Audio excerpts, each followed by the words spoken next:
Hello my dear friends, मैं आपके अपने YouTube channel start to fluent learning इस क्लास में हार्दिक हार्दिक स्वागत करता हूं। दोस्त, आज का क्लास उन स्टूडेंट के लिए है जो क्लास 4 में पढ़ते हैं। और क्लास 4 में पढ़ने वाले स्टूडेंट से हम बता दें कि अभी तक हम लोगों ने 12 लेसन तक पूरी अच्छी तरह से सारा चीज क्वेश्चन आंसर सहित हमने अपलोड कर दिए हैं। अगर आप नहीं देखे हैं तो उस लेसन को आप ज़रूर देख लें। और अभी जो है हम लोग 13 लेसन अर्थात 13वां लेसन को आज हम लोग क्लियर करने वाले हैं, जिसमें कि हम लोग आज क्वेश्चन पार्ट देखेंगे, क्वेश्चन आंसर पार्ट। तो ये बहुत ही इम्पोर्टेंट है।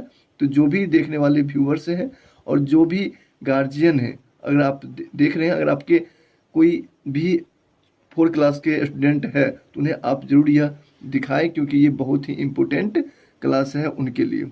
चलिए तो चलते हैं, क्योंकि इंग्लिश जो है अभी हर एक छात्र के लिए ज़रूरी हो चुका है और वो कहीं ना कहीं कमज़ोर रहते ही हैं। लेकिन हमने यहाँ पे इस प्रकार से इसको बताया है जिससे कि आपके विद्यार्थी को जो है बहुत अच्छा तरीका से समझ में आ जाए। तो चलिए चलते हैं क्वेश्चन आंसर पार्ट में। क्वेश्चन आंसर पार्ट में सबसे पहले हम लोग वार्मर को देखते हैं।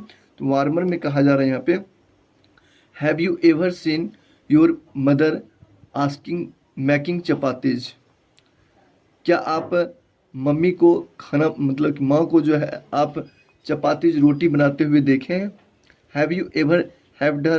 क्या आपने उससे मदद किया है? क्या आप उनको मदद किए हैं? What steps does she takes to make them? और क्या क्या चरण होते हैं बनाने में, क्या क्या प्रक्रियाएं होती है, उसको कहता है बताने के लिए क्या क्या प्रक्रियाएं हैं। तो वो आपको यहाँ पे क्लियर होगा।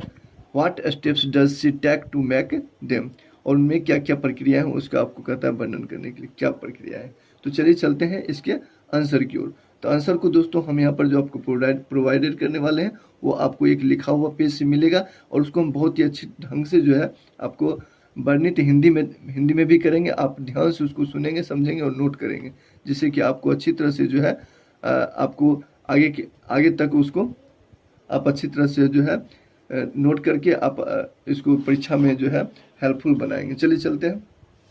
तो इसमें कहा जा रहा है, तो इसमें आप कहेंगे yes I have seen my mother cooking chapatis. अर्थात हमने जो पहला क्वेश्चन का जो आंसर होगा ये हो जाएगा कि yes I have seen my mother cooking chapatis. हाँ, मैंने माँ को जो है रोटी बनाते हुए देखा है। Yes sometimes I had haved her, और मैंने कभी कभी उसका मदद भी किया है। ऐसे हम लिख सकते हैं आई हैड कुकड 2 और 3 चपातीज, और मैंने 3 और 4 चपाती जो है अपने खुद से बना करके खुद से बनाए भी हैं। अब यहाँ जो तीसरा क्वेश्चन था इसमें स्टेप्स, उसका चरण वो हम यहाँ पर क्लियर करने वाले हैं। तो आप ध्यान से इसको समझेंगे। द स्टेप्स है, the steps she takes to make chapatis are, she needs the flour. पहला शी नीड्स द फ्लोर, अर्थात हमको आटा को गूंथना पड़ता है। हम आटा को गूंथते हैं विद वाटर, वाटर के साथ, पानी के साथ। Then she rolls the chapatis in round shape, और उसको क्या करते हैं घुमा घुमा करके हम उसको राउंड शेप गोल आकृति में बनाते हैं।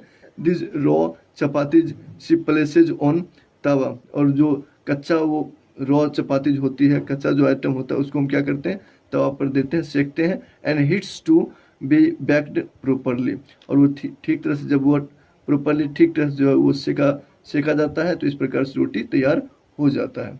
तो इस प्रकार से ये रोटी बनाने के जो थे चरण थे, हमने चरण को लिखा था। ये 3 क्वेश्चन का आंसर है और मैंने इस प्रकार से लिखा था। आप इसको नोट कर लेंगे और समझ लेंगे, दोबारा आप सुन करके भी समझ सकते हैं इस प्रक्रिया को।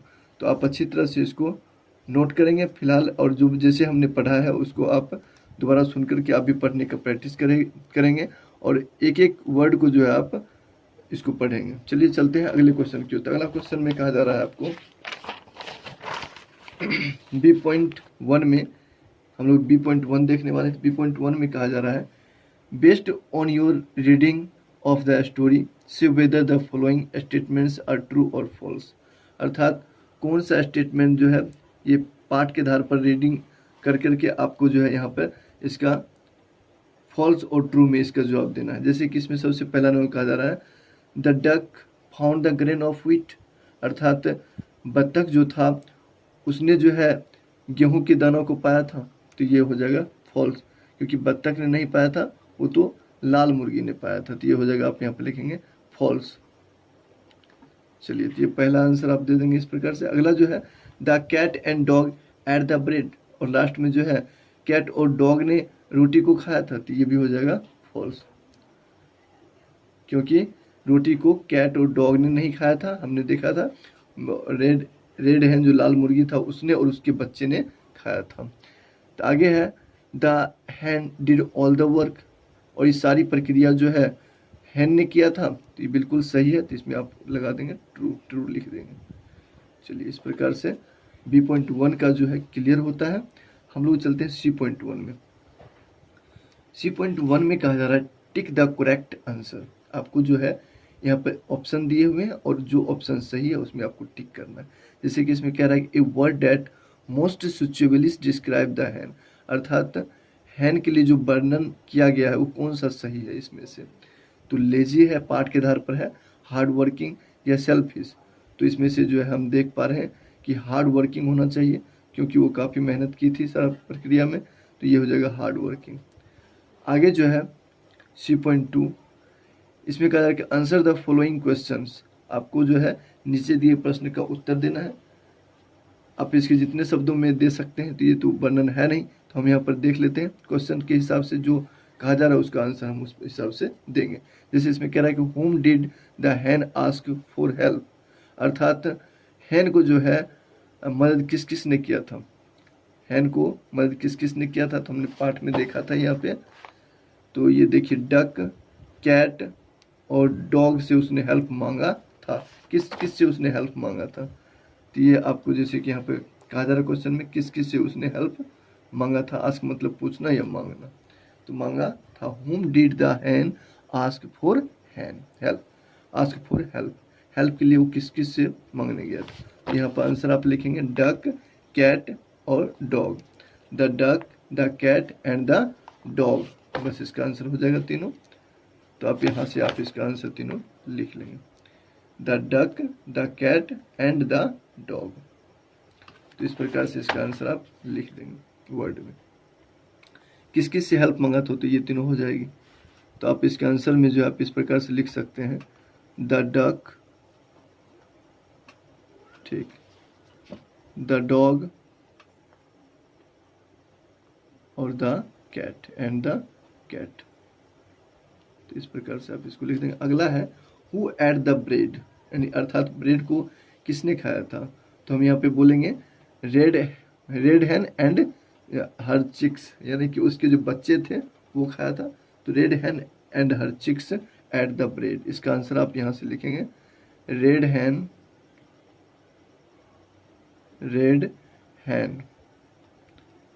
एंड हर चिक्स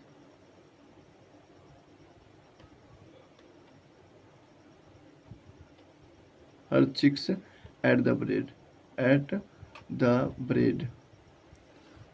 इस प्रकार से आप इसका आंसर लिख लेंगे। Red hen and her chicks मतलब उसका जो बच्चा था उसने खाया था। तो यहाँ से आप लिख लेंगे। अगला है why did the 3 animals refuse to help the hen, क्यों जो है उसको रेड हैन को जो है मदद नहीं किया था, किस वजह से जो है वो नहीं मदद किया था। तो वजह था उसका लेजीनेस, वो अपने लेजीनेस के कारण जो है मदद नहीं किया था। तो यहाँ पे हम लिख देंगे 3 animals refuse to help the hen because these are laziness, क्योंकि वो सभी के सभी क्या थे, लेजीनेस थे, आलसी था उनमें। तो इस प्रकार से इसका आंसर लिख देंगे। तो हम यहाँ पे ये लिख देंगे इसका आंसर कि सी का जो आंसर हो जाएगा, तो यहाँ पे लिख देंगे बिकॉज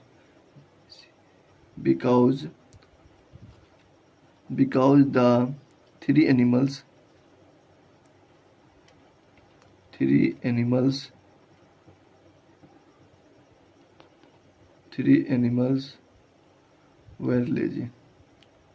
were lazy। ठीक, तो इस प्रकार से आप लिख लेंगे। हम जो बोल रहे हैं उससे भी आप समझ करके लिखने की प्रयास करेंगे।